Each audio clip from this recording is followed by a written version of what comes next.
कई छोटे देशों को अपने कर्ज के जाल में फंसा चुके चीन ने अब यूरोप के छोटे से देश मोंटेनेग्रो को भी अपने जाल में फंसा चुका है और हालात यहाँ तक खराब हो चुके हैं कि मोंटेनेग्रो दिवालिया होने के कगार पे खड़ा है। वहीं चीन मोंटेनेग्रो की जमीन पर कब्जा करने की योजना बना रहा है, जिसे लेकर बड़ा बवाल मचा हुआ है। दरअसल चीन ने BRI परियोजना के नाम पर मोंटेनेग्रो को $1 अरब का कर्ज दिया था और इस कर्ज के माध्यम से मोंटेनेग्रो में 450 किलोमीटर लंबी हाईवे परियोजना बनाई जा रही है। लेकिन इस परियोजना में चौंकाने वाली बात यह है कि मोंटेनेग्रो को कर्ज भी चीन ने दिया और मोंटेनेग्रो को कर्ज मिलने के बाद जो कंपनी हाईवे बना रही है वह भी चीन की है।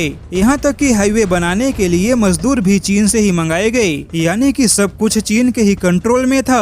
हाईवे बनाने में रोजगार भी चीन के ही मजदूरों को मिला और फायदा भी चीन के ही कंपनी को हुआ। लेकिन $1 अरब के कर्ज में मोंटेग्रेनो फंस गया है और बताया जा रहा है कि हाईवे का काम भी पूरा नहीं हुआ, जिसे लेकर यूरोप के अंदर काफी बवाल मचा हुआ है। लेकिन समस्या ये है कि चीन ने कर्ज देते समय मोंटेनेग्रो से यह समझौता किया था कि अगर वह कर्ज नहीं लौटा पाया तो मोंटेनेग्रो की जमीन पर चीन का कब्जा होगा। लेकिन अब चीन की कर्ज वाली चालबाजी सभी को समझ में आ गई है।